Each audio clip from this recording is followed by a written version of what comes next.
The mirror told a story no one wanted to believe. Welcome to Hercule Puzzles. I am your host, Craden. Comment where you're listening from. I want to know who's joining the case. Every voice here helps uncover the truth. Let's dive in. It began, as many tragedies do, with a party that sparkled too brightly. On the evening of June 14th, the glittering salon of the Alban Hotel was a swirl of clinking champagne flutes, Art Deco chandeliers, and the murmurs of titled guests. London's elite had gathered for Lady Isabel Tremo's annual summer soiree, meticulously planned. A fair known less for its charm than for its ruthless exclusivity. Within those walls, reputations were made or shattered under the veil of civility. But by midnight, civility would give way to scandal. And by morning, the woman everyone envied would be dead. Lady Isabel, dressed in a floor-length gown of emerald silk, had moved through the crowd like a woman rehearsing her triumph. Her third husband, Charles Tremo, a retired banker with suspiciously resilient wealth, hovered near the cigar room, saying little and observing much. The guests were a curated blend, a rising opera star named Margot Vale, whose voice stirred whispers of an affair with a prominent politician. The Honourable Geoffrey Anstruther, whose smile never reached his eyes. Eveline Marsh, an editor with ink-stained fingers and a gold brooch shaped like a dagger, and Dr. Ishandotta, whose elegant bearing masked a growing unease as he watched. The room shortly after 11 p.m. The gathering began to fray at the edges. The pianist was too drunk to stay in key. A hushed argument sparked in the hallway near the dressing room. At 11:30 p.m., the Maître d' was summoned upstairs. 5 minutes later, he returned alone, pale, and whispering urgently to hotel security. By midnight, the music had stopped entirely. Lady Sobel's body was found in room 307, her private suite. The door had been locked from the inside. A silk robe hung loosely over her shoulders, and one of her shoes was off, as though she'd been interrupted mid-preparation for bed. The cause of death was instantly apparent. A heavy bronze statuette, an abstract bird sculpture, gifted to her by the Royal Society of Arts, had struck the side of her skull with deliberate force. Her lifeless body had collapsed backward onto the plush carpet, arms arranged strangely at her sides. There were no fingerprints on the weapon, but the true curiosity lay on the mirror in crimson lipstick, her signature shade, a shade called Rouge Mister by Ardente. 5 words had been scrawled across the glass in neat, deliberate strokes. This is what you deserve. The lipstick itself lay uncapped on the marble counter. Lady Sobel's purse was open, the contents scattered, but there were no signs of a break-in, no forced entry, no screams reported, only silence, a smashed skull, and a message that hinted at vengeance. By the time the police arrived, the hotel had descended into whispers and panic. No one had seen anyone enter the room. The security footage was useless. Lady Isabel had refused surveillance in her hallway, citing privacy. The room's windows were bolted shut from within, and the door still locked when staff broke it open.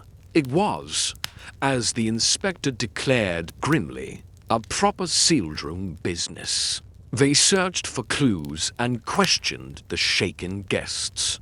But no clear suspect emerged. Charles Tremo claimed he had retired early with a headache and was asleep in their adjoining suite. Margot Vale had vanished briefly during the evening, but claimed to have been on the phone with her manager downstairs. Anstruther was seen arguing with someone near the terrace and was noticeably drunk when questioned. Eveline Marsh had published an unflattering article about Isabel 3 months prior, and her alibi was frustratingly vague. Dr. Data had no known motive, but had been standing nearest to the elevators. When the body was found, the morning papers erupted. Heiress slain in locked room, lipstick message sparks murder mystery. And as theories bloomed and society gossips sharpened their pens, one man's name echoed from the lips of the hotel director, Hercule Poirot. He arrived at precisely 10:04 a.m., 2 hours after Lady Sobel's body had been transferred to the coroner's office. Impeccably dressed, as ever, in a dove-grey suit with an orchid in his lapel, Poirot walked through the lobby of the Aldbourne Hotel with the solemnity of a bishop. Entering a cathedral, the receptionist, who had seen countless guests come and go without pause, straightened her posture involuntarily as he passed. He did not go immediately to the scene. Instead, he asked to speak with the Maître d' and requested a precise list of all guests, staff rotations, and the evening's scheduled entertainment. He reviewed the visitor log, inquired about the location of the phones, the placement of the doors, and the weight of the statue. Then, and only then, did he request the room. Inside Suite 307, Poirot stood in silence for a long while. He studied the mirror. He noted the distance from the writing to the light fixture above. Then, the lipstick tube half-used and smudged at the edge.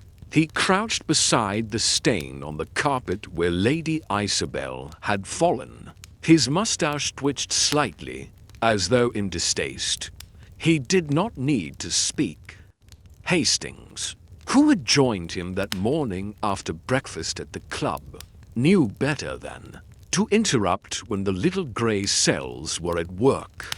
Finally, Poirot turned to the inspector and said, "A message in lipstick is a curious thing, mon ami.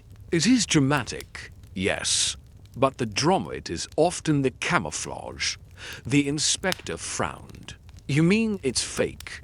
Poirot smiled faintly. "I mean only this. If a person wishes to say, 'This is what you deserve,' they say it not for the victim. The victim, alas, is beyond caring. They say it for the living, for the ones who will read it. And what do you suppose that tells us?" Poirot tapped the lipstick tube gently against his palm. "That we are looking for someone who desires the illusion of justice, but also attention. That is the more dangerous of the two." Outside the room, the hallway buzzed faintly with reporters and hushed voices. Inside, Poirot's gaze returned to the mirror and the strange angle of the writing. "It is not the words," he murmured. "It is the way they lean." He turned sharply. "Come, Hastings. Let us speak to the lady with the ink-stained fingers. I believe she may know more about this lipstick than she realizes." The drawing room assigned to Poirot was narrow but polished, with ivory walls and a long mahogany table flanked by upholstered chairs. It was here that the suspects were to be gathered, not by force but through a polite summons from Inspector Reeves, who understood enough of Poirot's methods not to interfere with the rhythm he set. Each guest had received a quiet knock on their door that morning, a tactful invitation that felt more like a summons. Curiosity and caution carried them in. The first to arrive was Charles Tremo, the widower. He entered stiffly, hands clasped behind his back, his thinning hair combed flat and eyes bloodshot. Though not from grief, he declined coffee, but requested mineral water with lemon. "I trust we are not here to parade emotion," he said, his voice lined with the precision of boardroom battles. Poirot offered a polite nod and motioned him to a seat. Then came Margot Vale, wrapped in a cream shawl over an impossibly expensive dress that still managed to suggest effortlessness. Her eyes were hidden behind tinted glasses unusual indoors, and her movements were feline, measured. She kissed the air near Hastings' cheek, murmured tragic in passing, and folded herself into a seat like a woman preparing for a stage entrance. Geoffrey Anstruther followed, his suit wrinkled, tie askew, the scent of last night's brandy still lingering faintly. He gave Poirot a look that might have passed for indifference, if not for the subtle twitch in his left hand. "I was told this was voluntary," he muttered. "Don't intend to be treated like a criminal." Eveline Marsh, next, wore her bluntness like armor. Her grey would blazer bore ink smudges on the cuff, and she carried a notebook out of habit. Her eyes were sharp and unafraid. "If you're looking for theatrics," she said to Hastings, "you've got the wrong woman. I write them, I don't perform them." The final rival was Dr. Ishandata, calm and elegant in a navy suit. He offered a firm handshake, eyes steady behind wire-rimmed glasses. "I'll cooperate in any way I can," he said quietly, "though I doubt I'll be much help. I hardly knew Lady Isabel beyond the formalities." With the suspects gathered, Poirot did not immediately question. Instead, he observed. The seating pattern was telling Charles, and Eveline sat apart, clearly estranged. Geoffrey slumped beside the window, casting the occasional glance at Margot, who, in turn, appeared to avoid all eye contact. Dr. Dotter sat nearest to Poirot, composed, almost detached. Poirot began gently. "I thank you all for coming. You are not under suspicion, Mason. You are witnesses, perhaps unknowingly, to the truth. I seek only to understand," Geoffrey scoffed. "You want to understand why someone bashed a woman's skull in and scribbled lipstick across a mirror?" Poirot turned to him without annoyance. "Indeed, but more precisely, I want to understand how such a thing could be done in a locked room, without noise, and with a message that was not written in haste, but in calm deliberation." Margot shifted slightly. "Are you implying she wrote it herself?" Poirot smiled. "Ah, mademoiselle, that is a hypothesis, one of many. But the elegance of murder lies in what is not said, not only what is done." Eveline spoke up, tone dry. "So we're now complimenting the killer?" Poirot shook his head. "Not at all. But even cruelty, mademoiselle, has its signature." He stood and walked slowly to the head of the table. "Let us speak first of Lady Sobel's temperament. You knew her socially, but how did you experience her?" A silence passed. Then Charles said, "She was proud, beautiful. Yes, but she had an obsession with reputation. Every gesture, every invitation, it was calculated. We had an understanding. She kept her world. I kept mine. Margot removed her glasses. Her eyes were red-rimmed. She was kind to me, at first, helped me get into certain rooms. But she could turn, quickly, cold, cutting, especially if she thought you'd embarrassed her. Jeffrey snorted. She made enemies like most people collect postcards. Don't know why any of you are pretending otherwise. And yet, Poirot said mildly, you attended her party. I didn't go for her, Jeffrey replied. I went for the company. Poirot's eyes moved to Eveline. You published a rather scathing piece about her charity gala 3 months ago. I did. Eveline replied without blinking. Because it was staged, all glitter, no substance. She tried to have me banned from the press box at the opera the week after. And did she succeed? No. But she enjoyed the attempt. Poirot gave a small nod. And you, Dr. Dotter? The doctor straightened. I was Lady Isobel's physician, though only for routine matters. I was invited last minute. She said she needed a calm face among the sharks. Poirot tilted his head. And you agreed? She was my patient. Poirot turned, walking slowly. You see, Ms. Amice, already we begin to unravel threads. Some long held, some newly knotted. But there is one more thread. I would like to pull one that is crimson and spelled in cursive. He produced a photograph taken that morning of the mirror. The lipstick message gleamed under the flash. This writing. It was done without hesitation. There are no smudges, no drafts.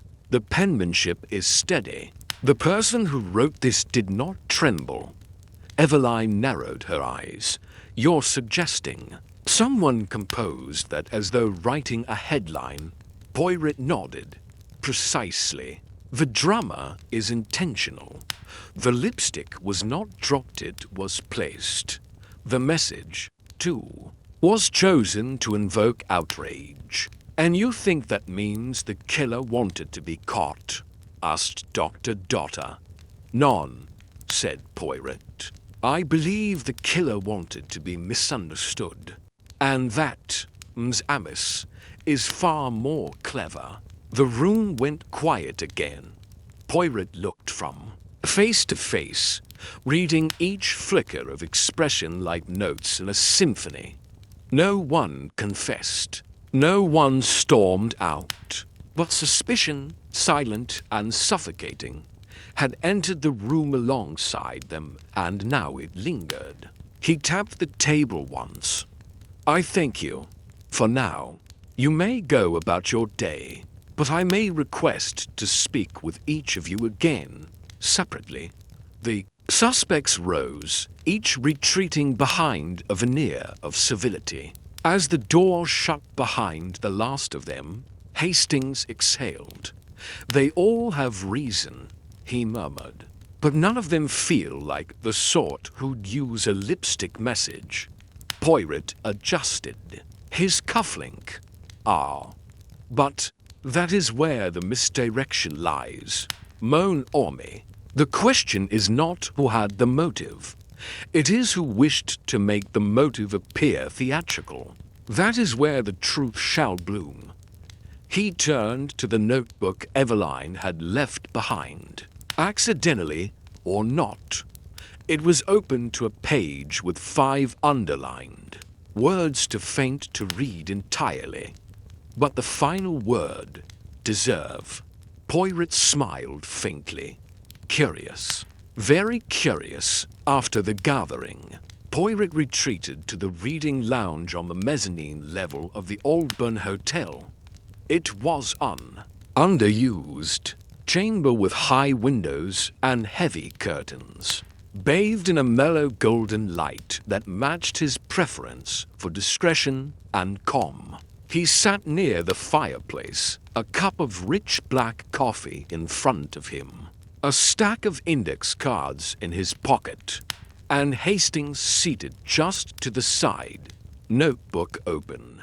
Ever attentive, Poirot had asked for each guest to return individually for a more private conversation, no pressure, merely clarity. The subtle shift in setting from formality to intimacy was, as always, deliberate.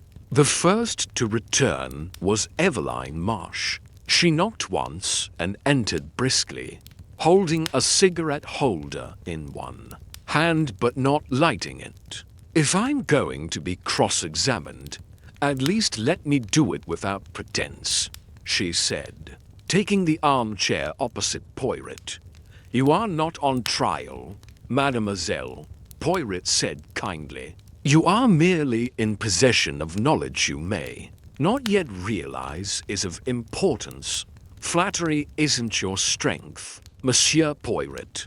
None, he said with a smile. My strength is observation. May I ask why did you bring your notebook to the gathering earlier? Eveline shrugged. Force of habit.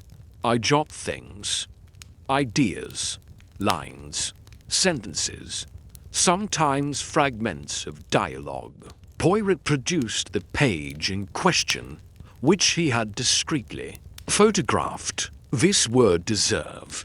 Is it a coincidence, or did it spring from the crime scene itself? She looked at it briefly.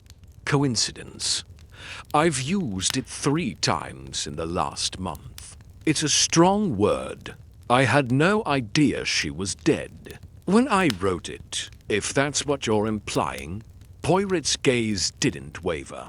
And your relationship with Lady Isabel? She hated me, Eveline said plainly, because I wrote the truth and she lived for appearances. She tried to intimidate me, humiliate me socially, and had the gall to suggest I retract my article. I refused, but you attended her party. I'm not sentimental, Poirot. I don't avoid a story because it's uncomfortable. Besides, I'd been warned the guest list would be provocative. She loved pitting people against each other. It was always a game for her. This time, someone played it better. Did you leave the ballroom at any point? For about 20 minutes. I went to the terrace. I needed air. Geoffrey Anstruther was out there arguing with someone over the phone. I didn't eavesdrop. Poirot nodded once. Merci, you may go. And if you remember anything, no matter how trivial, please inform me. Eveline departed without ceremony, and Poirot gestured for Hastings to make a note. She is proud, defensive, and angry, Poirot murmured. But she is not deceitful. She reveals her scorn too easily. Next came Geoffrey Anstruther, slouching as though summoned to detention. He offered no greeting, slumped into the chair, and looked around. You planning to ask me if I'm capable of murder? Poirot, no. Poirot said pleasantly. I am planning to ask why you were yelling into your phone at midnight, while a woman lay dying to floors up. Geoffrey scoffed. I was arguing with my business partner. He's in Singapore. Time zones don't care about murders. Who can confirm this call? You'll find it on the hotel's records. Room for 115. Go knock yourself out. Poirot inclined his head. Tell me about Lady Isabel. She liked playing queen. All velvet gloves and knives underneath. She invited me because we used to be close. Until I stopped flattering her. She had a way of collecting men and discarding them. You either admired her or despised her. Sometimes both. Did you admire her once? Until I saw how she turned kindness into leverage. Poirot folded his hands. And when you were on the terrace, who else did you see? Margot passed by, looked upset. That's all I saw. I wasn't paying attention to the scenery. As Geoffrey left, Poirot whispered to Hastings, resentful, bitter, and evasive, but not theatrical. He is a man of careless temper, not calculated. Cruelty. Poirot requested Margot veil next. She arrived delicately, moving like a dancer who feared bruising the floor. "Do you mind if I stand?" she asked. "I've been sitting too long." Poirot gestured gracefully. "Of course." "As you wish." Margot stood by the window, looking out. "I suppose you're wondering about the glasses." I wasn't trying to hide anything. I had a cry. She wasn't a good person to me, but she gave me my start. That means something. Tell me, mademoiselle, what did she give you besides introductions and social doors? Margot hesitated. She believed in my talent. For a while. Then the attention turned elsewhere, and I became inconvenient. I overheard her calling me fragile marketing. That was the end of that. Yet you came to her party. She threatened to ruin me publicly if I didn't. Said it would. Be a gesture of closure. Poirot tilted his head.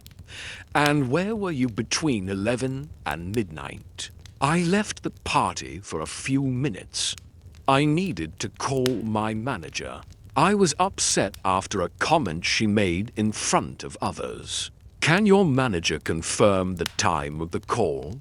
I don't know. I was too rattled to notice the clock. I remember going up to my room for a moment, then coming back down. You were seen on the terrace, Poirot said gently. She turned. Yes, briefly. I didn't speak to anyone. Poirot stood. Merci, mademoiselle.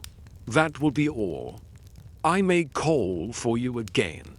When she left, Poirot said softly, she hides behind fragility, but her movements are too rehearsed. She is not innocent, but I do not believe she struck the blow. Then came Dr. Ishan's daughter, calm, courteous, and softly spoken. He seated himself with composed precision. Doctor, Poirot began, your role in Lady Sobel's life, was it strictly professional? Yes, daughter replied. She was a hypochondriac, dramatic about minor ailments. But wealthy clients are often that way. And last night, I was present in the ballroom for most of the evening. Around 11:15, I went to fetch my coat. I had planned to leave early. My room is on the same floor as hers, but I saw nothing unusual. Did you ever treat her for stress, psychological instability? She didn't trust psychiatry. She believed in spectacle, not reflection. Poirot nodded. You seem unusually composed for someone caught in such scandal. I'm used to crisis. Monsieur Poirot, medicine teaches that. Poirot's gaze narrowed. Yet I wonder what you think of the lipstick message. Dr. Daughter exhaled. It reads like theater, not emotion. Rage doesn't write clean cursive. Poirot gave a thin smile. Just so.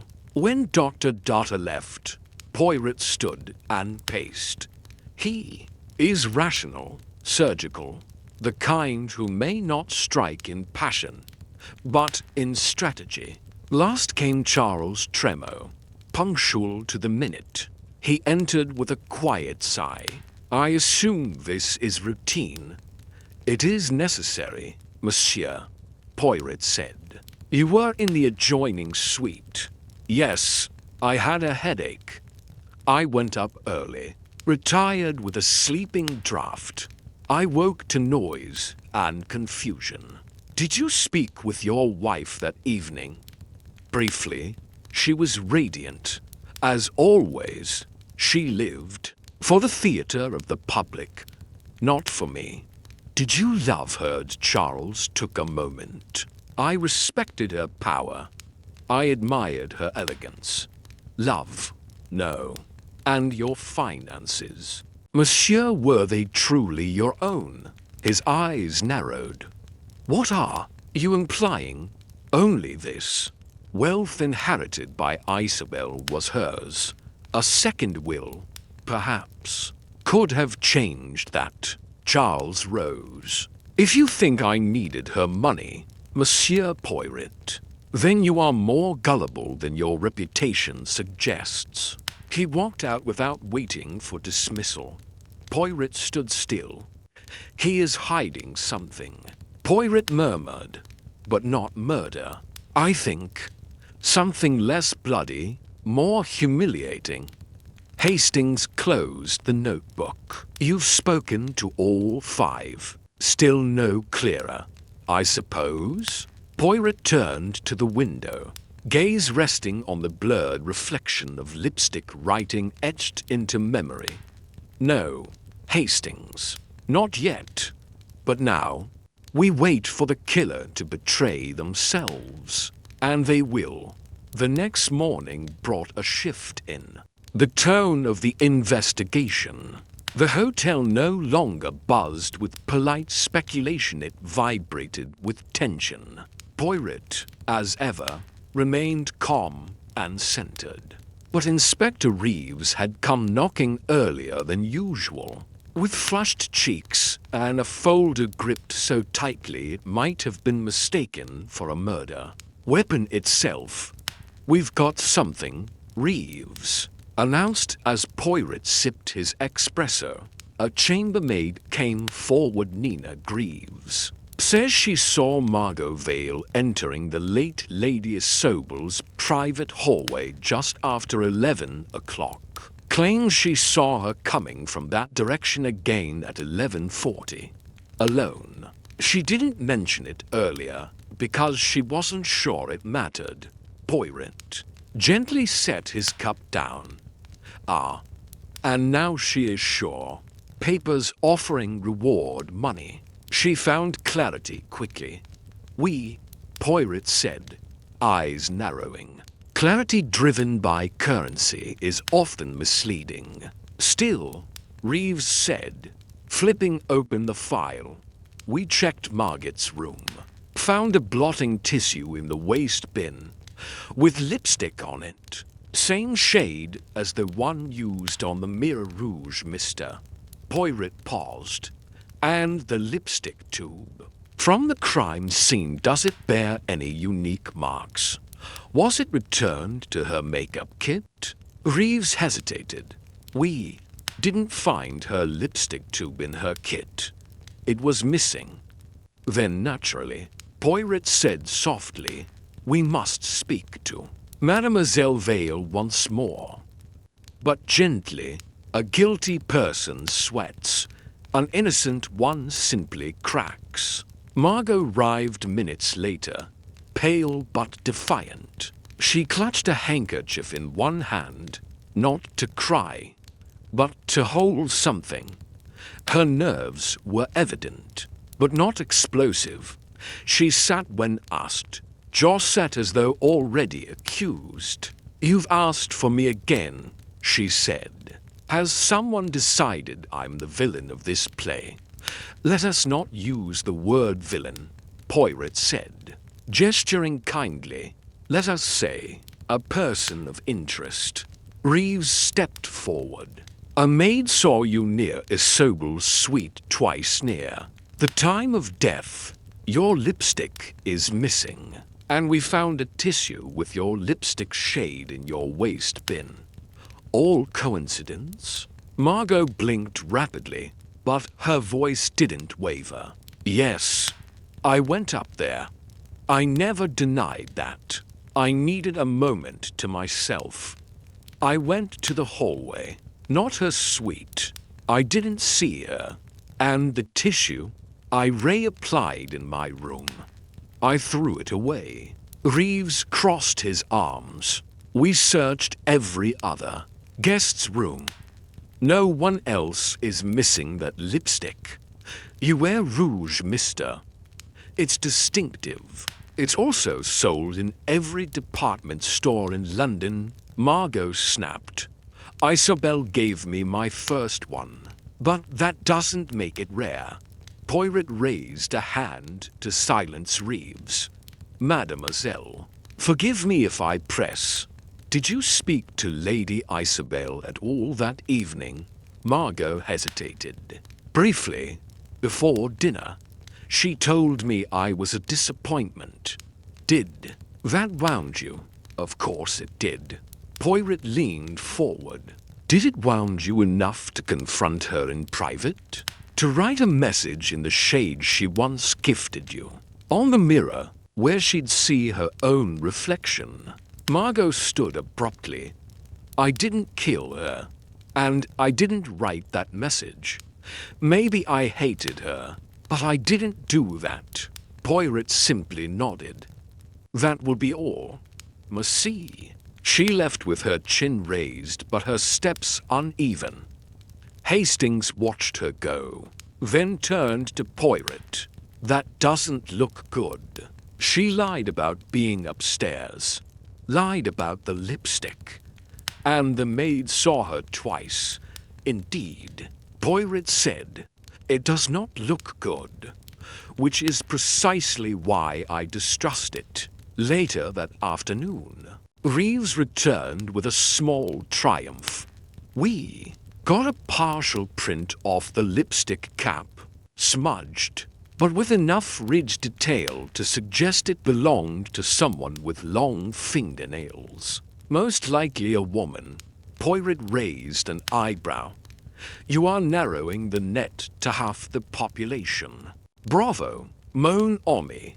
Reeves flushed, and Margot fits the profile. Nails like blades. You saw them. Yes, Poirot murmured. I saw them. But I also saw her right hand tremble slightly as she adjusted her shawl. She is right-handed, and yet the writing on the mirror was done with the left hand leaning left, tilting in that unique curve. It was not the natural movement of a dominant right hand. That I noted immediately. Reeves blinked. You're saying she faked the message with her offhand? I am saying the person who wrote that message wanted us to believe they were someone else. Possibly even a woman. Lipstick is a tool. Yes, but also a symbol. And symbols are used best by those who understand misdirection. Poirot's mind began spinning again. He requested to see the lipstick tube once more. A hotel attendant brought it from the evidence drawer. Poirot examined it under the desk lamp. Rouge, mister, he said softly. Number 71. Bacho for 5J.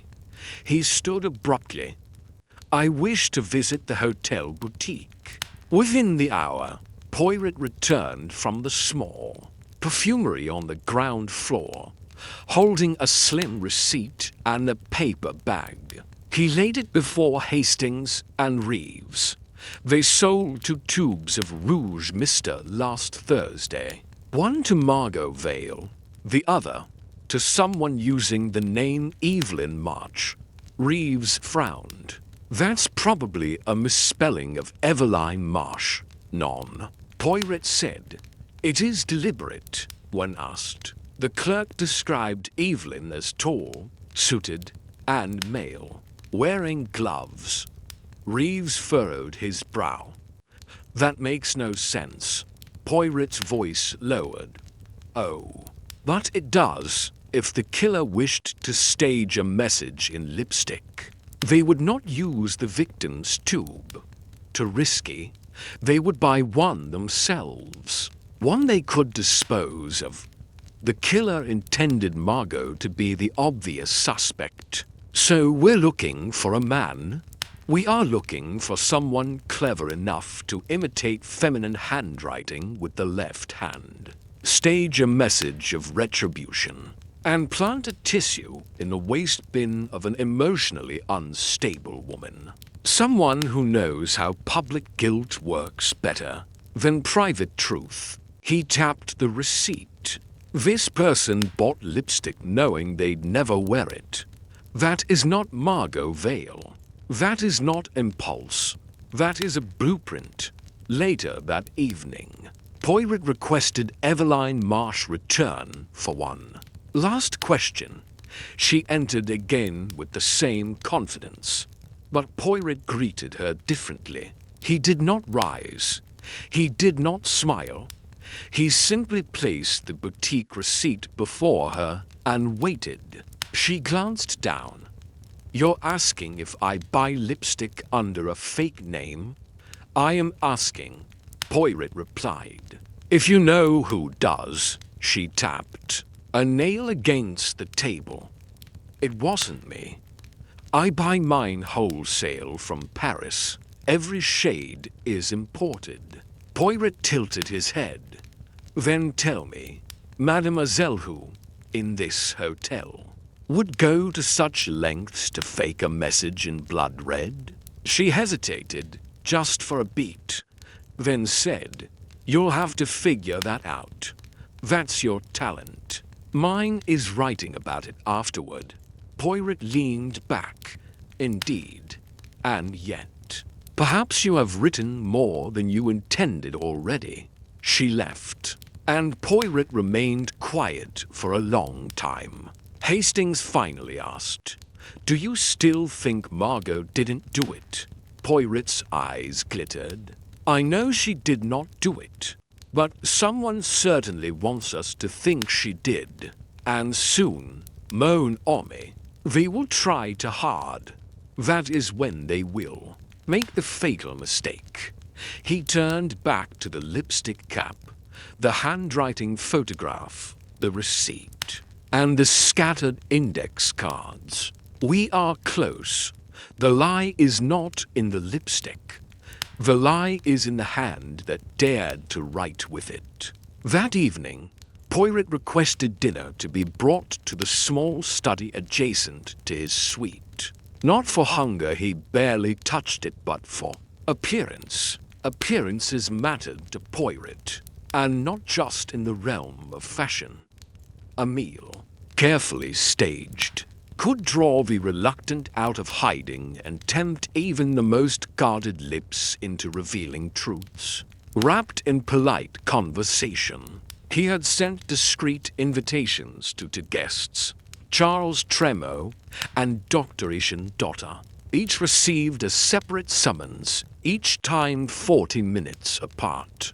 Poirot had no interest in hosting a group discussion. He wanted solitude, pressure, and precision. Charles arrived first, still in his afternoon blazer, clearly having changed nothing since being questioned earlier. His manner remained calm, bordering on bored, but the stiffness in his neck suggested fatigue or anxiety lurking just beneath. Poirot welcomed him with courtesy and gestured toward the chair opposite his own. "You do not strike me, Monsieur Tremo, as a man fond of games. Would that be fair to say?" "I don't waste time," Charles replied flatly, "especially when it's being wasted on nonsense. You summoned me again. What is it now?" "Only a conversation," Poirot said, lifting a silver coffee pot. "Some sugar?" "No." "And your headache from the night of the murder, does that trouble you often?" "Occasionally." "Strange," Poirot mused.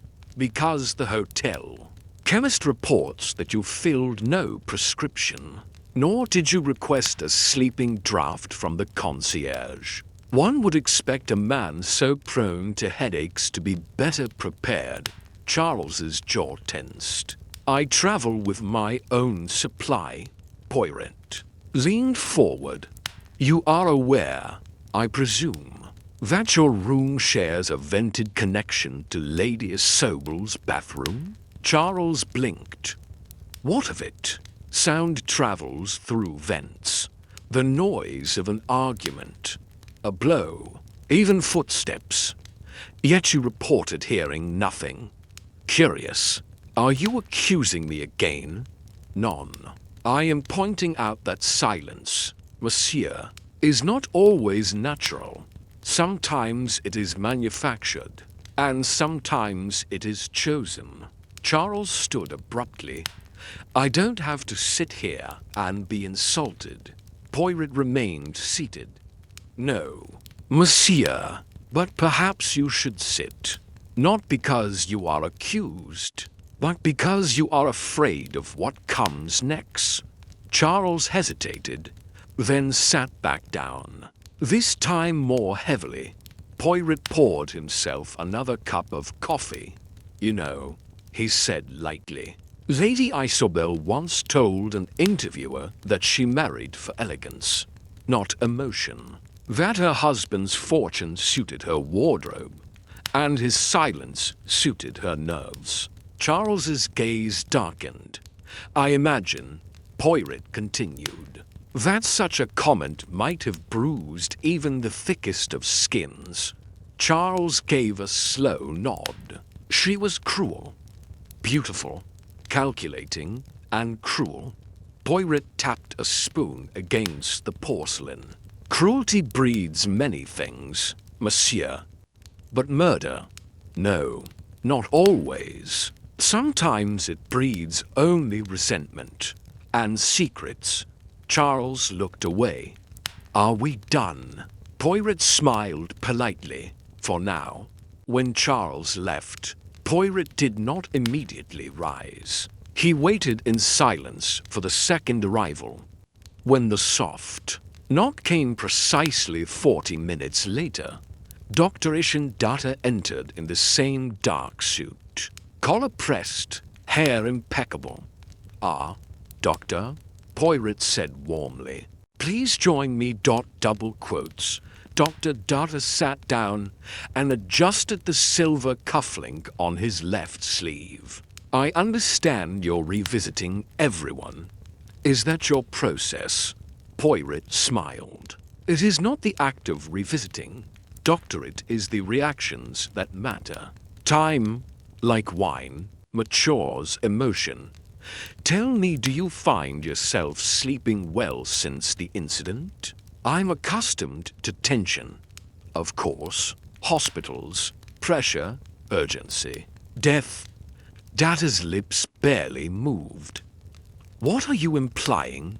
Poirot met his eyes. That you are not rattled. You are not afraid. And you should be. The killer made an error, Doctor. A small one, easily missed by the eye, but not by the mind.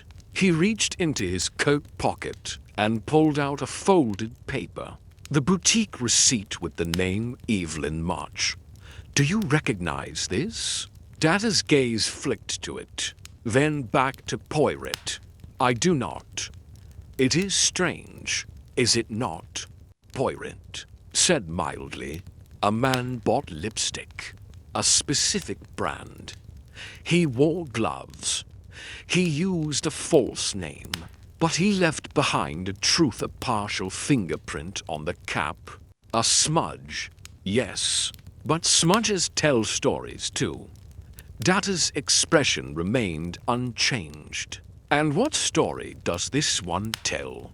Poirot lowered his voice. That the killer knew psychology better than anyone else in that hotel. That the message was composed in perfect symmetry, leaning left, curving with restraint, evoking guilt, but not hysteria. It was not written in anger. It was scripted like a diagnosis, controlled, clean, and clinical. Silence stretched between them. Poirot waited. Dr. finally spoke. You think it was me? I think, Poirot said gently, that the person who committed this crime did so not from rage, but from calculation. The lipstick was not a flourish. It was a test of reaction, of guilt, of character. Dot exhaled slowly. And what do you think I gained from her death? Poirot's voice remained calm, control, quiet. Perhaps revenge for something known only to you, or perhaps something simpler. Perhaps she knew something you could not allow her to speak aloud. A pause. Then Dot said, she threatened to expose me. Last year, I altered medical records for a client, a discreet abortion, illegally handled for a political figure's mistress. She found out. Said she'd name names if I didn't help her acquire a fraudulent medical exemption for a charity tax write-off. She was bold. To bold, she saw the world as leverage. Poirot did not move. I didn't kill her, Dot said softly, but I wanted to. I thought about it, and I left the party to avoid doing something I'd regret. Poirot studied him. You are lying, but not entirely. The conflict is real. The motive is real. But you are not the killer. You lack the vanity. Vanity? Daughter repeated. Yes, Poirot said. This crime was a performance. A message in lipstick, written like a headline, composed like theater. You are a man of scalpel-thin logic. But this was drama, not precision. Dr. rose. So I am not your killer? No, Poirot said. But you are close to them, perhaps closer than you realize. When Data had left, Hastings stepped in from the hallway where he'd been waiting. Do you believe him? Poirot nodded. Yes. His fear is rooted in truth. But it is fear of exposure, not imprisonment. He returned to the mirror photograph once more. The true killer used psychology like a mirror reflecting what they wanted others to believe. But the handwriting, the tilt, the phrase, it, all points to someone who understands perception, who builds fictions. Eveline Marsh. Hastings whispered. Poirot didn't answer immediately. He tapped the photograph. Then he said, tomorrow morning, we shall gather them all. It is time to show them the mirror they thought they controlled. At precisely 8 o'clock the following morning, just as the staff began preparing the breakfast carts, and the newspaper delivery man had barely unloaded his stack, the Alban Hotel was rocked by a second disturbance not nearly as violent as murder, but in some ways more unsettling. Eveline Marsh, the acerbic editor with the ink-stained cuffs, burst into the lobby in a rage, brandishing a folded copy of the Daily Express. Her cheeks were flushed, her tone sharp enough to splinter glass. What kind of game is this? She demanded, storming past the concierge desk and heading directly for the elevator. Who planted this story? Who leaked details to the press? Poirot, already seated at his usual corner table in the breakfast room with Hastings, sipped his tea calmly. He lowered his cup as Eveline reached him, her arm shaking with restrained fury as she slapped the newspaper down before him. On the front page, under the lurid headline Murder in Lipstick, rising, star at center of scandal, was a photo of Margot Vale looking dazed at the back of a police car. Poirot raised an eyebrow. Ah, he said quietly, the press always arrives before the truth. A most impatient profession. She wasn't even arrested, Eveline snapped. I confirmed it myself. Just brought in for further questioning. And now this. Assassination of reputation. This trial by gossip. Hastings looked over the headline and frowned. No byline, no source quoted either. Poirot tapped the article lightly, which means it came from someone close. Someone who knew exactly what to leak and what to omit. Eveline's glare didn't fade.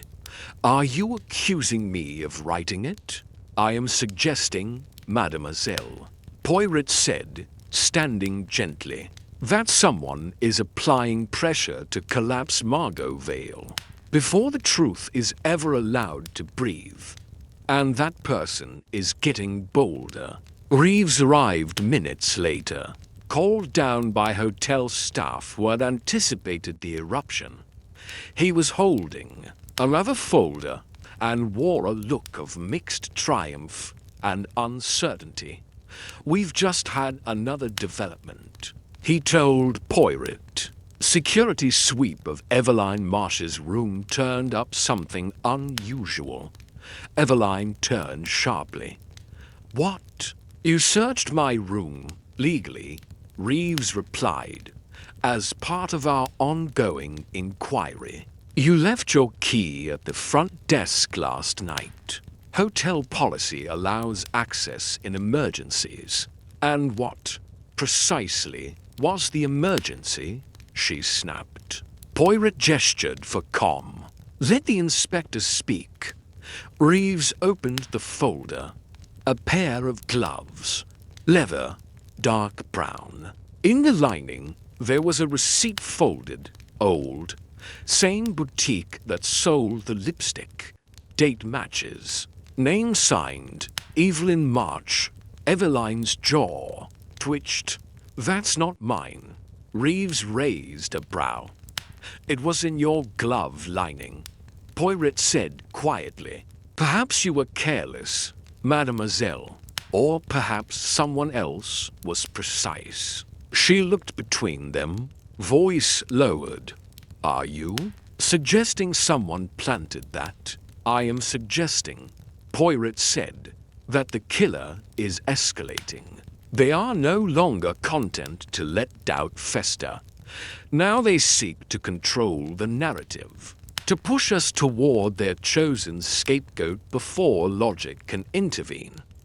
At that moment, a hotel porter rushed in with an envelope. Poirot accepted it with a slight nod and opened it. Delicately, the message inside was printed in black ink, typed anonymous. He read it once, then twice, before folding it calmly and sliding it into his coat pocket.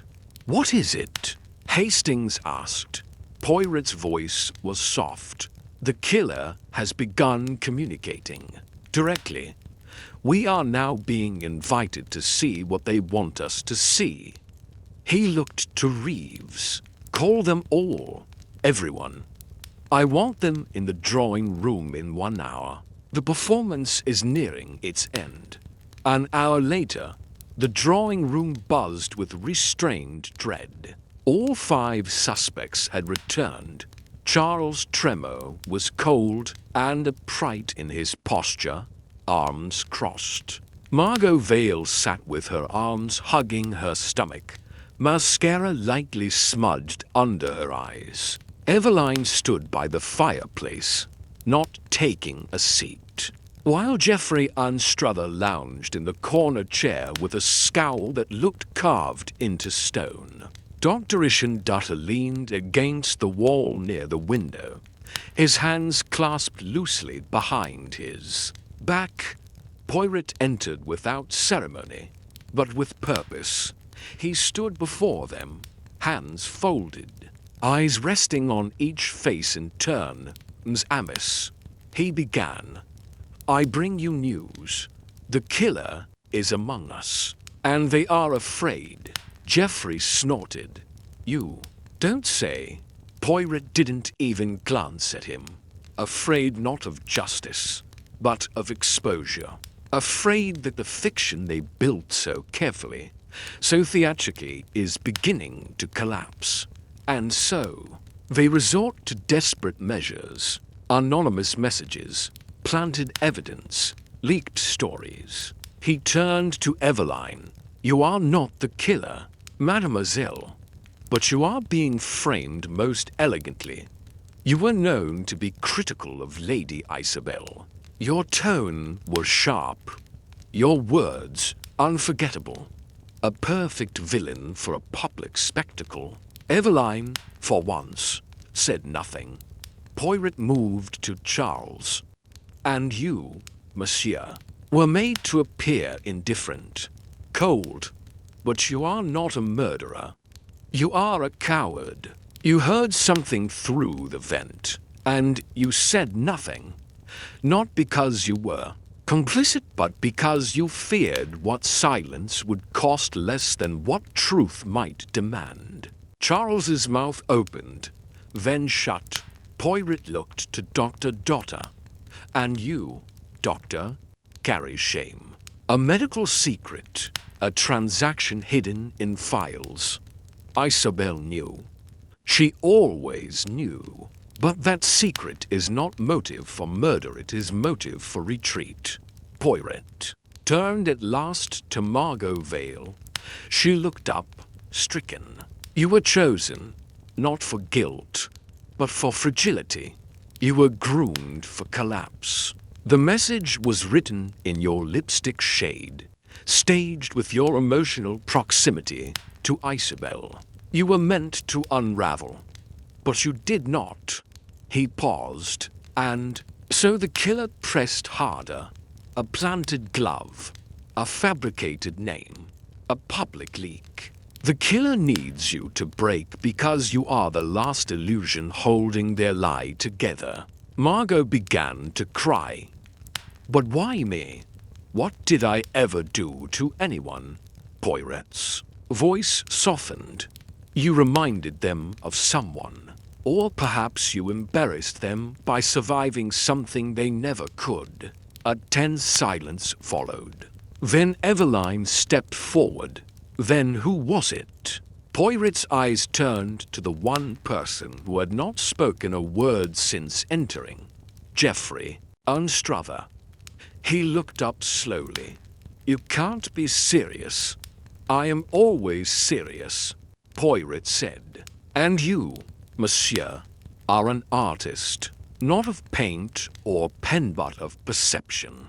You were once close to Lady Isabel. You knew how she thought, and you hated her for turning you into one of her many disposable confidants. Geoffrey shook his head. That's not motive. No, Poirot said. But impersonating a woman to buy lipstick? Writing a staged message in reversed cursive with your left hand?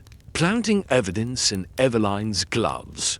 Leaking press hints to bury Margot Vale? That requires not just planning, but performance. You wanted us to chase the dramatic. You wanted us to see lipstick and think of women. You used theater as your alibi. Reeves stepped forward. We'll need your prints, Mr. Anstruther. Geoffrey stood, face pale. This is ridiculous. Then you have nothing to fear, Poirot said softly as Reeves placed a hand on his arm. Geoffrey looked around the room at Margot, at Eveline, at Charles, at Dotter, and for a brief moment his mask slipped, not into guilt, but contempt. None of you ever saw her clearly, he said. She used all of us, every single one. I just finished the sentence she started. Poirot stepped forward. No, monsieur, you rewrote it, and in lipstick, no less. A pity. Truly a man with such talent, wasted on vanity and vengeance. The arrest of Geoffrey Anstruther did not come with handcuffs or raised voices. Inspector Reeves ever formal when it suited the moment, simply informed him of his rights, and Geoffrey, perhaps unsurprised at how well Poirot had seen through him, offered no resistance. He walked with the inspector out of the drawing room, shoulders stiff but chin held high. A man who had performed his final act and would now await the curtain. The remaining guests watched in silence, their expressions complicated. Eveline crossed her arms and stared at the door for a long while after it closed behind Anstruther. Margot Vale wept quietly in the corner, though it was no longer from fear, but relief her name would not be dragged further through the mud. Charles Tremo remained seated, lips pursed, as though weighing whether the disgrace that had unfolded vindicated his own quiet cynicism. Dr. Ishindotter remained by the window, as still as a statue, his thoughts unreadable. Poirot did not speak immediately. He allowed the silence to settle first. Only once Reeves had escorted Geoffrey out of the building did he rise and address them again. "There is a cruelty in all great deceptions," he said quietly, "not just for the victim, but for all those drawn into the illusion. In this case, the illusion was not only the lipstick message, but the idea that such a message could speak truth. Geoffrey Anstruther understood that. He exploited it, and he nearly succeeded." Margot looked up.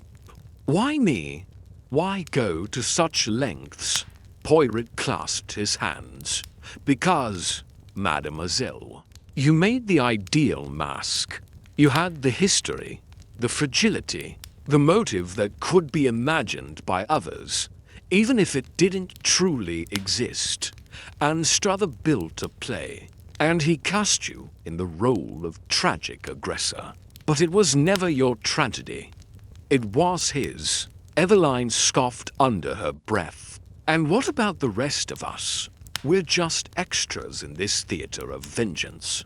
"None," Poirot said. "You were all mirrors." Geoffrey observed each of you, noted your flaws, your patterns, and wove them into his alibi. The real brilliance of his plan was not the act of murder itself, but how he manipulated the expectations around it. Charles finally spoke. "I knew he held a grudge, but I didn't think he had the backbone." "It wasn't backbone," Poirot said. "It was narrative." Geoffrey never recovered from being discarded by Lady Isabel romantically, socially. Intellectually, she called him a footnote. He swore he'd make her headline news, and so he did. Poirot turned to Dr. Dotter. "You, Doctor, will likely face questions of your own. Your confession yesterday, your breach of professional ethics will not be overlooked, but you spoke the truth, and that will matter."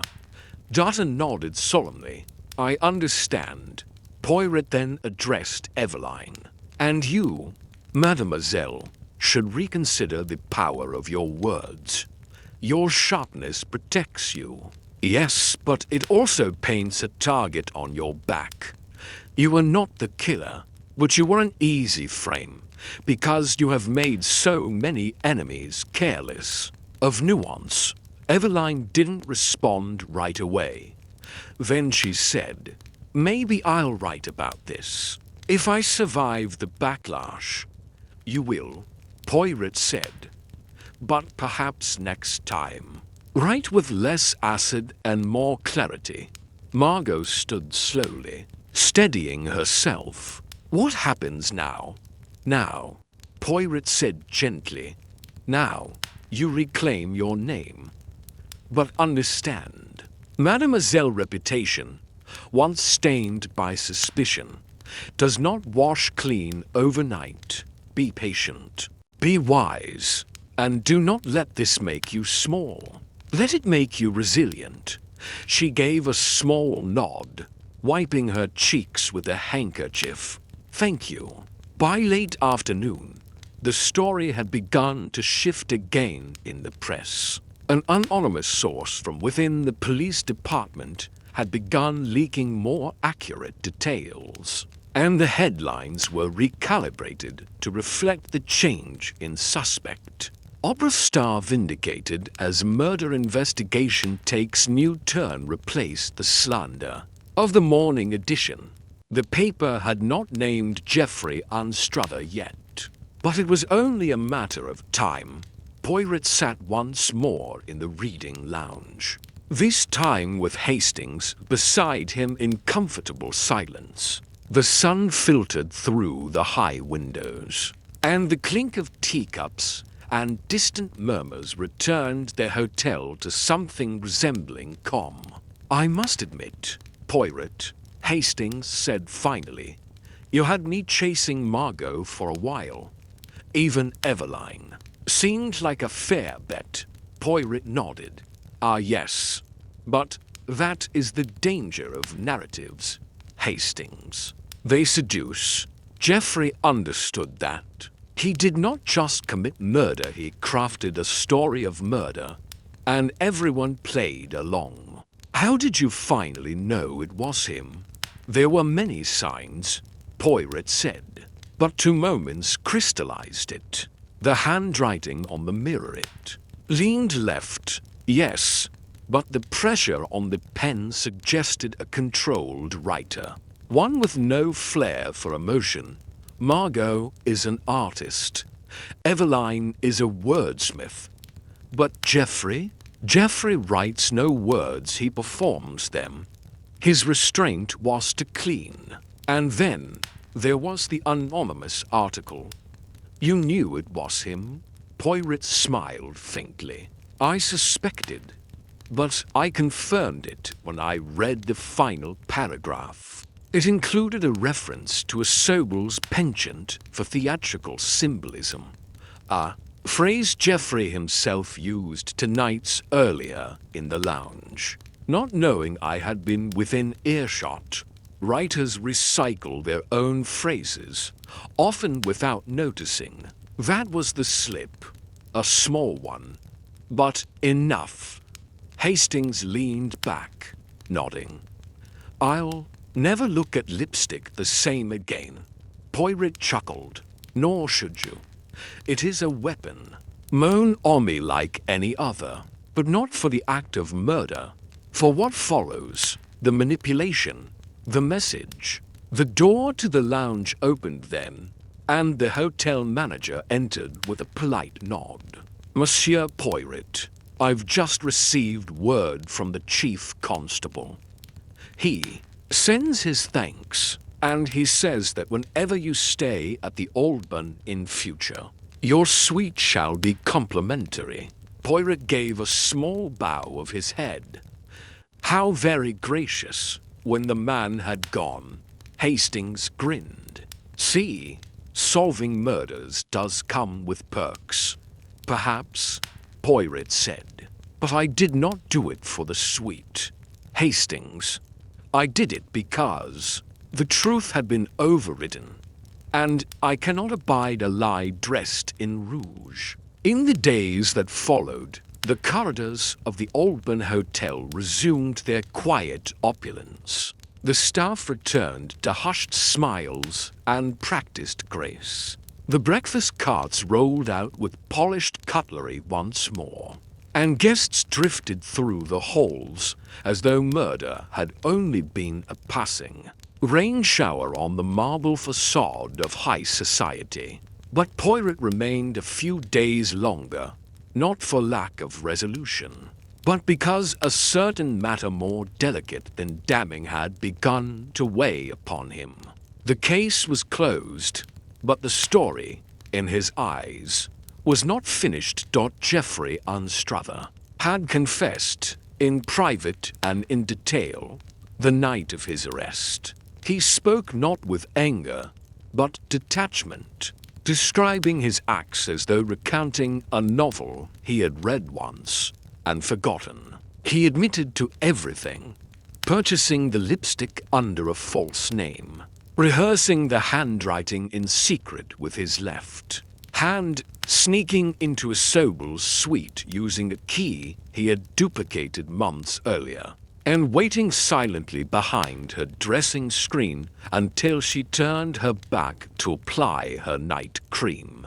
He had struck with the bronze sculpture once a gift from a former lover and had not hesitated. The lipstick message, he said, was the final flourish. Because a murder is remembered better when it has a quote. And yet, despite the clarity of his confession, Poirot's mind was not at ease. It was not the method that troubled him, it was the why. On the morning of his departure, Poirot requested a final meeting not with the inspector, nor with the press, but with Eveline Marsh. She arrived without her usual steel armor. No blazer, no notebook, just a long grey coat and the look of a woman exhausted by vindication. "You said you had something to ask me," she said, sitting opposite him in the lounge. Double quotes we. Poirot nodded. "But not about the murder, about the man behind it." Eveline folded her hands. "You want to understand him? After everything?" "Non, mademoiselle. I already understand him. What I seek is to understand you.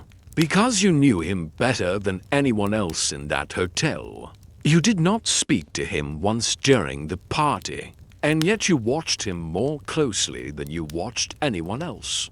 Why?" Eveline didn't answer immediately. She looked out the window, toward the street where a black car idled, its engine humming beneath the morning fog. "We were lovers, briefly, last year." Poirot said nothing, waiting. He fell to fast, grew obsessed. "I ended it cleanly, or so I thought, but he resented it. I didn't think it would last. He always had a need to be noticed, even when he wasn't saying anything." Poirot tilted his head. "And you suspected him? Not at first. But when the lipstick turned up, when the writing was to need, Geoffrey couldn't write poetry. But he always mimicked other people's styles perfectly. He once ghostwrote an entire memoir for a dying actress. No one ever knew." Poirot studied her face. "And still, you said nothing." Eveline met his gaze evenly. "Because I wasn't certain. And I've made mistakes before, accusing too quickly. I wasn't about to do it again without proof." There was something in her voice, something behind the stoic shell. Poirot leaned forward slightly. "Was there more between you?" A beat passed. Then Eveline said, "He tried to kill himself once. After I left him, sent me a letter full of dramatic lines, misquoted authors. I didn't respond. He survived, obviously. But after that, I knew he wasn't like the others. Not cruel, not violent, just broken. I never thought he'd go this far." Poirot nodded slowly. "That is the tragedy, mademoiselle. The wound was not the one inflicted by Lady Isabel, it was the one left unhealed by others. You wounded him, so did Isabel. But only one of you had the gall to demand silence, and Geoffrey, when he could not wound her with truth, wounded her with theatre." Eveline's voice was quiet. "Do you pity him?" Poirot sat back. "Pity? None. But I understand the fragility of ego when left alone too long in a room of mirrors. He was a man raised on reflection, not substance. And Isabel, she shattered those mirrors one by one, until all that remained was the need to be remembered." A silence settled between them. Then Eveline asked, "Will they hang him?" Poirot shook his head. "Unlikely." He confessed without coercion. There was no intent to flee. The court will see a man of influence, fallen from grace, driven by humiliation. The world does not execute theatrics, it locks them away. Where no one can applaud, Eveline rose. "Then I suppose that's justice." Poirot did not agree aloud. Justice, in this case, had many faces. One of them wore lipstick. One of them held a pen. And one of them, now locked in a cell, had written his own legacy in crimson cursive. Later that afternoon, Poirot returned to the suite where the crime had occurred. Room 307 had been scrubbed clean, but the mirror had not yet been replaced. The writing was gone, but faint smears of red shimmered under the sunlight, as though the glass itself still remembered what had been said. He stared at the surface for a long time. Hastings, behind him, said nothing. Finally, Poirot spoke.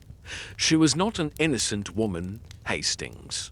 Lady Isobel manipulated, seduced, humiliated. But murder is not a moral balancing act.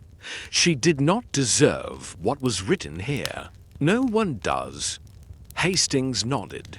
And Geoffrey, Poirot's voice was softer than usual. He thought himself invisible. And in his final act, he made himself unforgettable. That is the true tragedy, not the death of Lady Isobel, but the death of a man who believed only murder would make him matter. They left the room together, stepping out into the hallway, where silence greeted them. Poirot did not look back.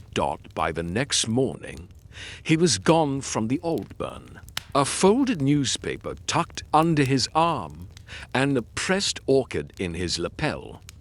The lipstick had faded, the lies had not, but the truth, as always, had found its way to the surface. It was the final morning before Hercule Poirot's departure from the Aldburn Hotel. Rain tapped lightly against the high windows, soft and rhythmic, as if the sky itself were holding its breath. By now, most of the guests from Lady Isobel's ill-fated soiree had checked out. The hotel staff moved with more care than usual, whispers of the murder still haunting the edges of every hallway. Yet despite the resolution of the case, Poirot had requested one last gathering. In the same drawing room where suspicion had once thickened the air like smoke, a smaller, more somber group had assembled. Inspector Reeves stood by the fireplace with folded arms. Eveline Marsh leaned against the mantel, face unreadable. Margot Vale, draped in a modest coat and scarf, kept close to the far end of the table. Dr. Ishandata entered with quiet composure, offering no eye contact, while Charles Tremo remained standing, staring out the rain-speckled window. A man who had returned not out of obligation, but curiosity. Geoffrey Anstruther, of course, was absent. He remained in police custody. Poirot arrived precisely at 10 o'clock, dressed immaculately in a charcoal suit. His tie a perfect knot of navy silk. He carried no files, no folders, no evidence. Only his cane, which he did not require, and a glint in his eyes that meant the theatre was about to begin, not a charade, but the final act of revelation. He did not sit. Instead, he paced slowly before them, pausing at each turn as if preparing an overture. Ms. Amice, he began, in the matter of the death of Lady Isobel Tremo, We have witnessed not merely a crime, but a compositional performance stitched from bitterness, shame, and revenge. No one spoke. Poirot continued. From the very beginning, the murder scene told a story not of chaos, but of deliberate spectacle. The weapon chosen not a knife, nor poison, but a heavy bronze statue. The message, scrawled across the mirror in lipstick. The locked door. Each detail intended to draw our minds toward the dramatic, the emotional, the personal. He turned to Margot, and you, Mademoiselle, were selected to be the story's tragic lead. The lipstick matched your brand. Your history with Lady Isobel provided motive. Your temperament, public and fragile. And yet, you were merely a character, written into someone else's plot. Margot swallowed, but said nothing. Poirot stepped toward the fireplace. The truth of the crime lay not in the objects left behind, but in the manner of their arrangement. The writing on the mirror leaned left not the work of a right-handed woman, but a left-handed man simulating femininity. The message itself, "This is what you deserve," was too precise, too composed. It was not the cry of an anguished soul. It was a line rehearsed. He paused. Geoffrey Anstruther knew. This because he wrote it. Dr. Dotter shifted slightly, finally speaking.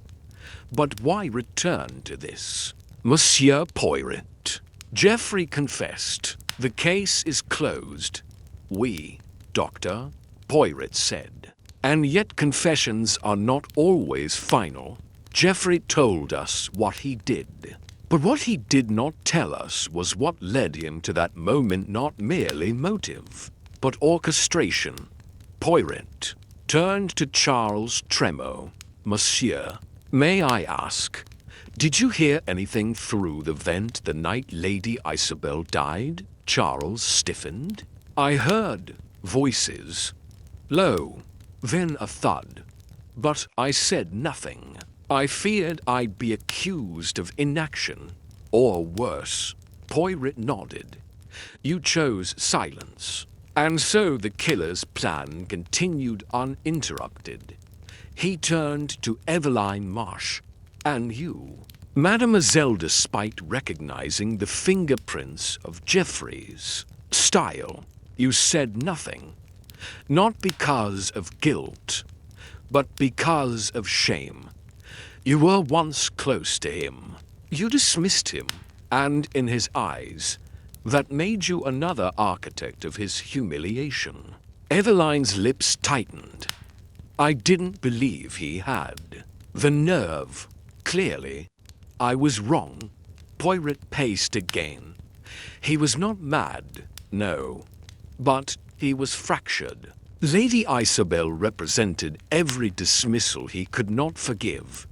You, Mademoiselle Eveline, were his muse for bitterness, and Margot, the tragic reflection of the life he believed he'd been denied. And so he crafted a murder as a player final, production in which he would direct suspicion, orchestrate scandal, and, most of all, be remembered. Reeves stepped forward. He said as much in his confession, that she reduced him to nothing, that his only way back into the world was through spectacle. Poirot nodded. But there was something more, something he did not admit, a second motive, buried beneath pride. Geoffrey Anstruther did not only kill out of vengeance, he killed out of fear. They all looked at Poirot now. Lady Isobel knew something about him, something dangerous, something he believed could destroy him. She had, in her possession, a private letter handwritten, never sent. It was found among her papers, crumpled and half-burned in the fireplace. A letter written by Geoffrey to a sitting member of Parliament. A letter that hinted at blackmail, financial fraud, and a scandal that could have ruined several lives is included. Isabel had never sent it, but she kept it, and he knew she would eventually use it. That was the final trigger. Poirot retrieved the singed page from his pocket, pressed between layers of wax paper. We reconstructed it enough to verify his handwriting. This was no fiction.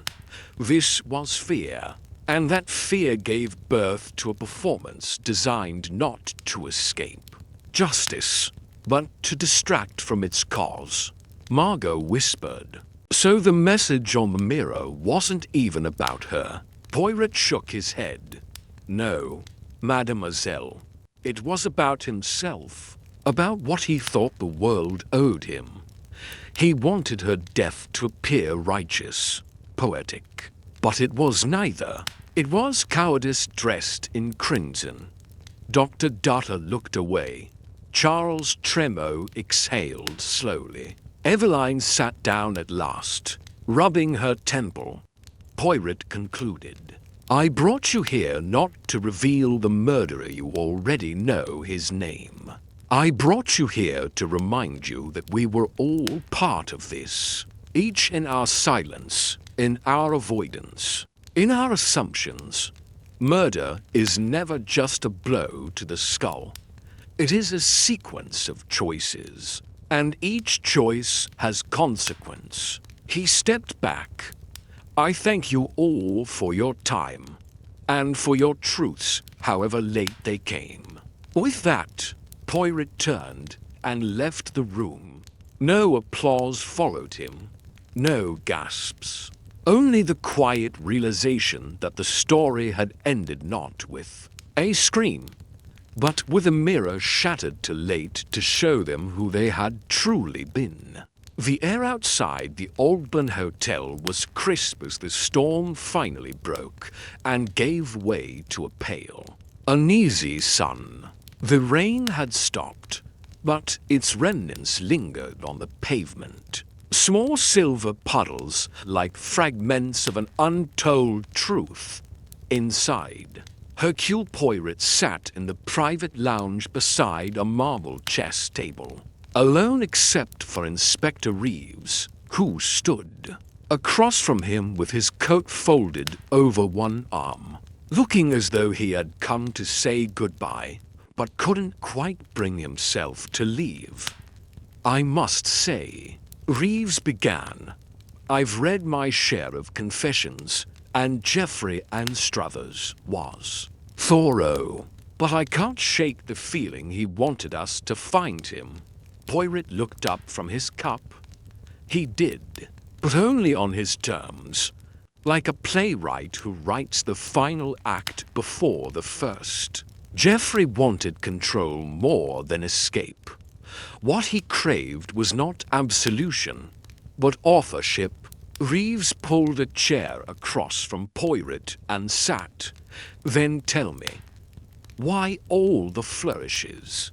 The lipstick, the message, the locked door. If he had motive, opportunity, and a clean strike, why the theatre?" Poirot placed his cup down and folded his hands, because, mon ami, he needed the murder to be interpreted a certain way.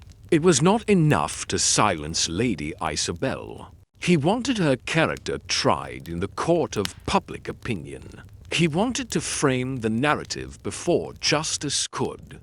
Reeves nodded, and the lipstick rouge, Mr. Deliberate, Poirot said.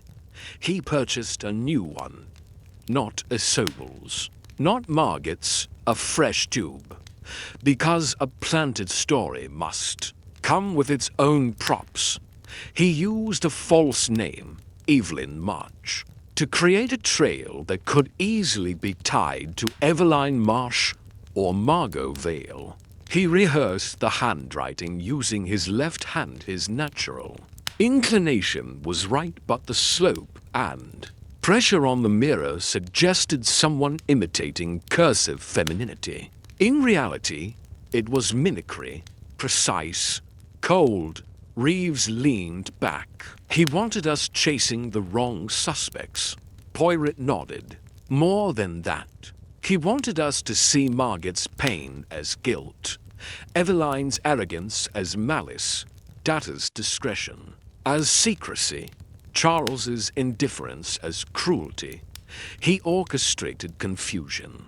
Reeves tapped his fingers against the table. But you saw through it. No, Poirot said. It was about Geoffrey, about what he believed he was owed. It was his signature on the play, not her obituary. He paused, then continued.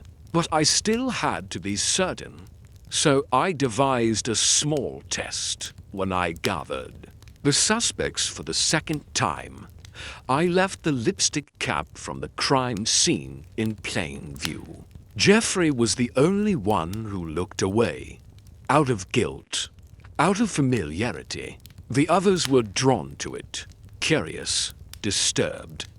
But he had handled it too many times. To him, it was no longer a weapon or a message. It was a tool he had already used. Reeves rubbed his chin. Still, it's disturbing how far he went. The press leaks, the planted glove in Eveline's room. He anticipated suspicion and built escape hatches into every corner. Poirot said, but even the best illusion unravels when you pull the right thread. And for Geoffrey, that thread was his vanity. He wanted to be admired, even in guilt. He wanted his confession to read like literature. And in that, he left flourishes no honest man would write. Reeves stood and walked to the window. I suppose it's over now. Poirot rose slowly. No, Inspector. The crime is solved. But the damage, it lingers. Reeves turned. You mean Margot? Poirot nodded. And Eveline. And Charles. And even daughter. Geoffrey wrote more than a murder. He wrote a stain into each of their reputations. It will take time for truth to scrub that clean. As if summoned by mention, the lounge door opened, and Margot Vale stepped in. Her appearance had shifted dramatically in just 3 days. Gone was the fragile elegance of the opera ingenue. Now she wore black slacks, a grey sweater, no makeup, and her hair pulled back in a bun. She no longer looked accused, but she no longer looked innocent either. She looked tired. May I? She asked quietly, gesturing to a chair. Poirot gestured. Kindly, of course. Mademoiselle. She sat. I wanted to thank you for clearing my name. Poirot bowed slightly. It is not your name I cleared. It is the fog that others tried to write around it. Margot exhaled. I'm still being followed. Photographers, columnists. One of them asked me how it felt to kill a woman I could never be. Poirot's brow furrowed. You must not answer them. I didn't, she said, but I wanted to. He nodded. Let time answer for you. Truth does not shout. It endures. She gave a slight smile, then looked to Reeves.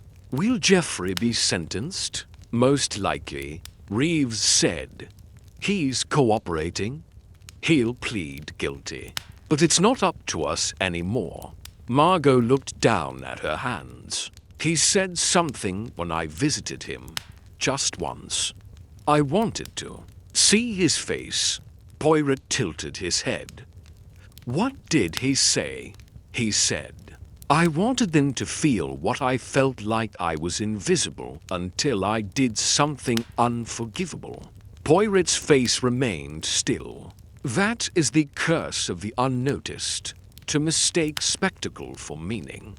She nodded and stood. "I don't think I'll sing again. Not for a while." "Then rest your voice," Poirot said gently. "Let it come. Back when the world forgets why it tried to steal it." A week had passed since the arrest.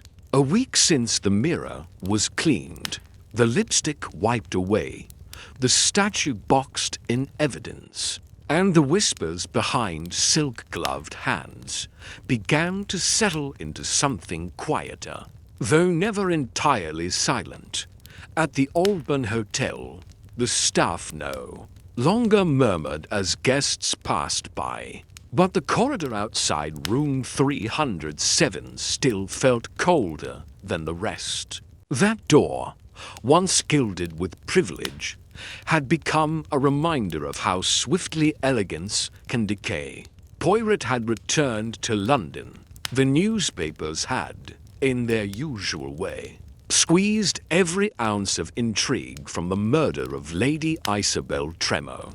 Geoffrey Anstruther's face had graced the front page of the Chronicle and the Daily Sketch for 3 consecutive days, before public interest moved on to the next scandaler Member of Parliament, caught in a dubious investment scheme. As expected, Geoffrey's confession spared him the gallows. His lawyers negotiated a sentence of life imprisonment without possibility of parole for at least 25 years. His barrister made an impassioned plea to the court about Geoffrey's deteriorating mental state and years of emotional abuse. The press turned it into a tragic fable, but Poirot knew better. In a quiet office in Surmise, Poirot met once more with Inspector Reeves. They reviewed the final documentation signed, statements, witness interviews, court filings. Reeves, still recovering from the whirlwind of media scrutiny, looked older, more contemplative. 25 years, Reeves muttered, leaning back in his chair. "Not much, is it? Considering he murdered a woman in cold blood." Poirot shook his head. "It is not the length that matters, Inspector. It is the silence. For a man like Geoffrey Anstruther, silence is the greater punishment. He will serve not in darkness but in obscurity. That, for him, is worse than death." Reeves folded the last file. "You still think he wanted to be caught?" Poirot nodded. "Yes, but not immediately. He wanted to orchestrate the story, control the ending. The mirror, the message, the lipstick hall were cues in a stage drama of his own making. But what he failed to predict was the reaction of those he tried to manipulate. In the end, Margot did not collapse, Eveline did not lash out, and you, Inspector, did not chase the noise. You followed the thread." Reeves gave a small smile. "With your help, of course." Poirot waved a hand modestly. "Mais naturellement." A pause passed between them before Reeves asked, "And the others? How do they carry on?" It was a question Poirot had already asked himself. Margot Vale had returned to the stage, but not to sing. The opera house offered her a sabbatical, and she took it, retreating from the spotlight to a coastal town in Devon. She sent Poirot a letter handwritten in pale blue ink. "I used to think my voice was the only thing I had," she wrote. "But it turns out what I needed most was the silence that followed. I'm learning to breathe again, without pressure, without panic. Perhaps I'll sing next spring, or perhaps I'll never return. But if I do, I'll be singing for myself this time, not for the claps or the critics." Poirot kept the letter, folded inside his desk drawer, Next to the photograph of the lipstick scrawled mirror, Eveline Marsh, for her part, used the scandal to write her most personal piece in years, titled The Mirror and the Mask, a reflection on violence, vanity, and the unwritten lines. It was published in a monthly journal and quickly reprinted across national broadsheets.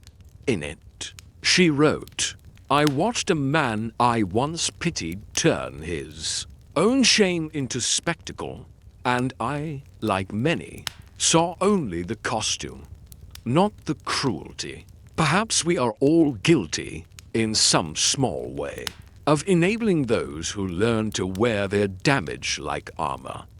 It was not a redemption piece, but it was honest, brutally so." Poirot read it twice and recognized something rare between the lines' accountability.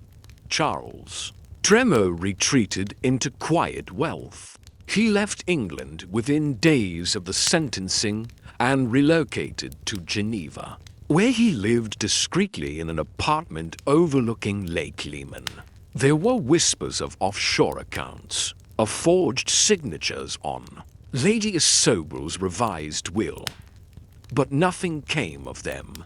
Poirot suspected Charles had known more about his wife's secrets than he had ever admitted, but he had not wielded that knowledge violently, only strategically. A man like Charles, Poirot concluded, was not capable of passion, only survival. And survival, though not admirable, was not criminal. Dr. Ishandotta continued his work, but under careful scrutiny.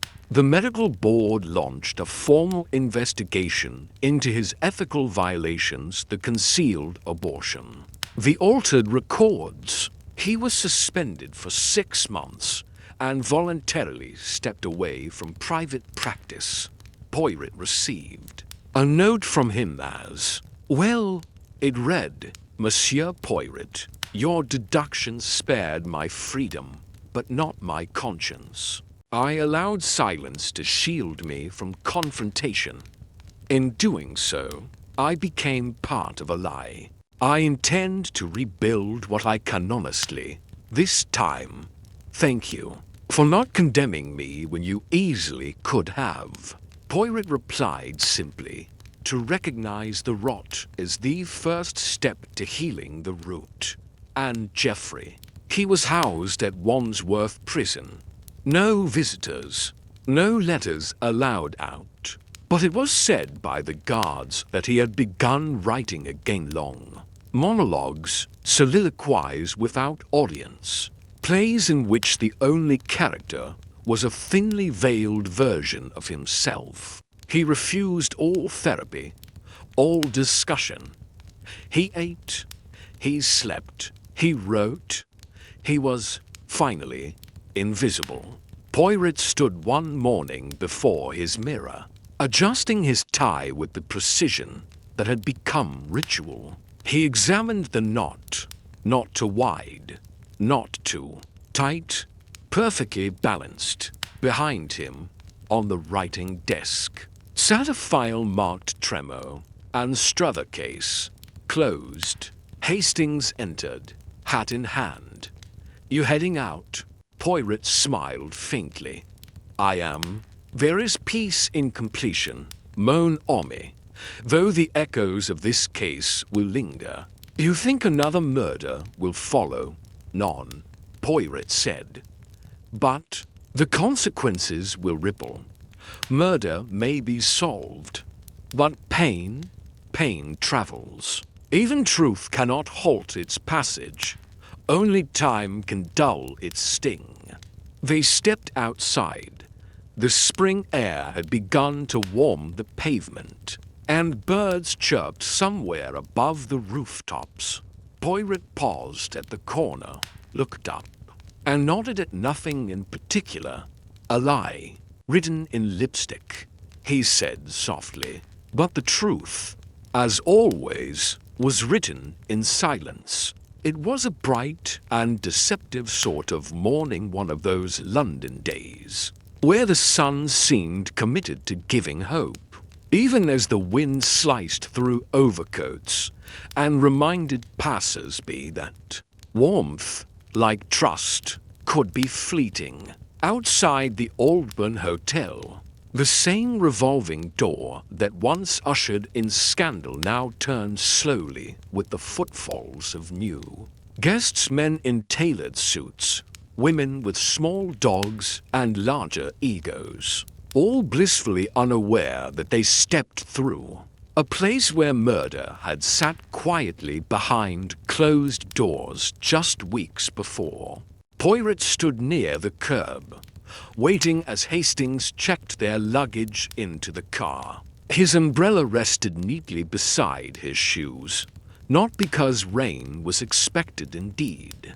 The clouds had parted, but because Poirot believed a man should always be prepared, especially on days he did not expect to be needed. A young porter approached. Shyly, "Monsieur Poirot, there's a package for you at reception." Poirot turned, curious. "Merci, mon garçon." Inside, the receptionist handed him a modest parcel wrapped in brown paper and string. No return address, no label beyond. A simple card tucked beneath the knot. For seeing clearly, Poirot untied it carefully, as though it might contain something delicate or perhaps explosive.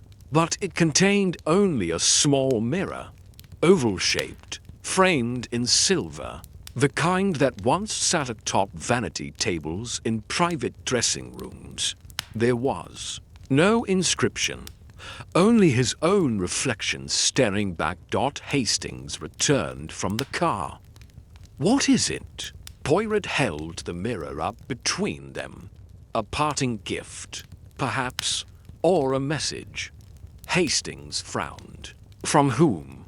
Poirot smiled faintly. Someone who understood that truth is not always found in evidence, but in what people refuse to look at. He wrapped the mirror again and placed it into his bag. Then he turned to face the hotel's great facade. The marble lions stood proud, as ever by the entrance, indifferent to the sins committed within. A new bellhop was helping a couple unload their suitcases. The world moved on, as it always did. But Poirot, he paused. He stepped back inside the lobby once more and approached the front desk. "May I leave a note for the management?" he asked. The concierge nodded and handed him a notepad. Poirot wrote, in silence for a moment, then folded the paper in half, placed it inside an envelope, and wrote 2 words on the front, "Room 307. Then he handed it back. "Have it delivered in 1 month. Not before." The concierge tilted his head, but didn't ask questions. Discretion was currency at the ALDE born. As Poirot exited the hotel, Hastings glanced back. Another loose end. Poirot shook his head. Merely a reminder that some rooms do not forget so easily. Best to let them rest before we speak to them again. They entered the waiting car, and the driver pulled away from the curb.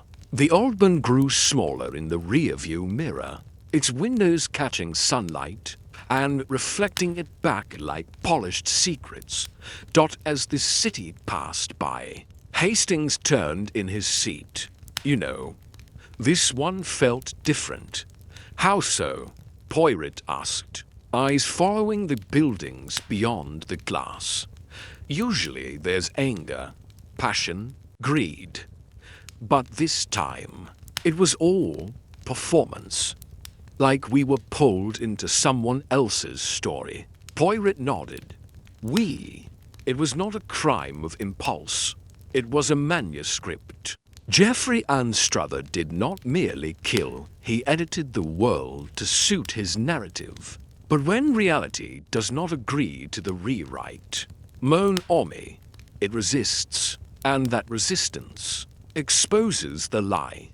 Hastings leaned back, still, the lipstick, the mirror, the handwriting, all of it so meticulously designed to mislead. Poirot smiled. Ah, but that is the irony. The killer wrote with lipstick to hide infemininity, believing no one would think to look behind the message. But in doing so, he revealed something far deeper. What's that? Poirot folded his hands in his lap. That the need to be seen is often louder than the need to be right. And when a man commits murder to leave a mark, he leaves more than blood behind. He leaves mirrors. Mirrors that show who he really was, even when he believes no one is looking. They drove in silence for a while, passing the Thames, the cafes, the Sunday stalls lining the street. London resumed its endless rhythm. The case had ended, but the echo of it hummed behind them at the train station. Poirot exited the car, tipping his hat to the driver. As Hastings gathered their things, Poirot looked at the people round him, the families in line, the businessmen scanning their watches, the young woman in a red coat writing a postcard with purpose. He turned to Hastings. Do you know what I've learned, mon ami? What's that? Hastings asked. Poirot smiled, but there was a shadow behind it. That the dead do not haunt us nearly as much as the living we failed to understand. Lady Isabel is gone, but Geoffrey Anstruther, for all his guilt, was a man no one listened to until it was too late. Even his final confession wasn't about the truth. It was about the script. Hastings carried their bags to the platform as Poirot followed slowly, tapping his cane lightly against the floor with each measured step. As they waited, a journalist approached from the crowd. He was young, sharp-eyed, and smelled faintly of ink. Monsieur Poirot? A quick quote for the Observer? Poirot lifted an eyebrow. A quote? Yes, sir. The lipstick murder. The mirror. The message. You cracked it. The nation's calling you the man who solved a story written in cosmetics. Poirot looked at the young man, then said gently, Write this, monsieur. It was not the lipstick that revealed the killer. It was the handwriting of his soul, scrawled across the vanity of a mirror he could not look into. The reporter blinked, then scribbled it down. Very poetic. Poirot nodded. It was a very poetic crime. The train whistled in the distance. As they boarded, Hastings asked one final question. Will you remember this one? Poirot turned. Just before stepping inside the carriage, I will remember the message. But more than that, I will remember the silence that followed. It said far more than any sentence ever could. And with that, the door closed behind him. The whistle sounded again, and the train pulled forward, leaving behind the hotel, the mirror, the lipstick, and the lie that was never about murder, but the quiet, aching desperation to be noticed. A month later, a maid entered room 307 for routine inspection. Long after the scandal had faded from the headlines, guests no longer spoke of murder in the lobby, and the boutique had stopped stocking rouge mister. Still, the suite had not been reoccupied. Some rooms, it seemed, held onto memory like perfume clinging to silk. On the dressing table was a sealed envelope delivered as instructed. Inside it, a single sheet. It read, To the next occupant of this room, this is not a warning, nor a confession, but a reflection. The mirror once bore a lie in crimson. It was not about love or hate. It was about being seen. Remember that even vanity holds grief, and silence carries more guilt than 1,000 screams. Hercule Poirot underscored that quiet message was never mentioned by the hotel, but the staff began avoiding room 307 again. Not out of fear, but reverence. Elsewhere, life continued. The Tremor estate was settled with little ceremony. Charles, who had quietly moved to Switzerland, liquidated what he could and never returned. The rumors of financial tampering remained unproven, but few mourned his absence. Margot Vale accepted a part in a stage play not as a soprano, but as a dramatic lead in a one-woman performance titled The Unheard Note. It was met with cautious applause, but critics remarked that the role had an authenticity that could not be taught. No one mentioned lipstick. Eveline Marsh published a collection of essays under the title Cursive Lies, with the final piece a stripped-down reflection, titled The Man in the Mirror, dedicated anonymously. The collection sold modestly, but it was studied in universities across the country. And Geoffrey Anstruther, he was forgotten. His plays remained unpublished. His confession was sealed. Only Poirot knew the final detail, the one left out of the reports, unspoken in the courtroom. In his confession, Geoffrey had said, "I only wrote the message once," but he had not. Among Lady Sobel's things, in a small locked drawer, the police had found a note, folded neatly, a rehearsal. "This is what you deserve."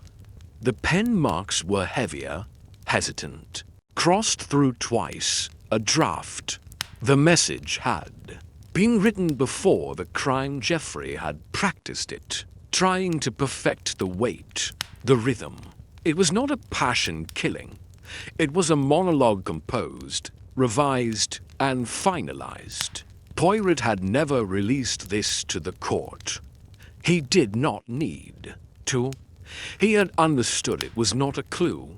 It was motive dressed as preparation, and it proved what he already knew. The murder had never been about the victim.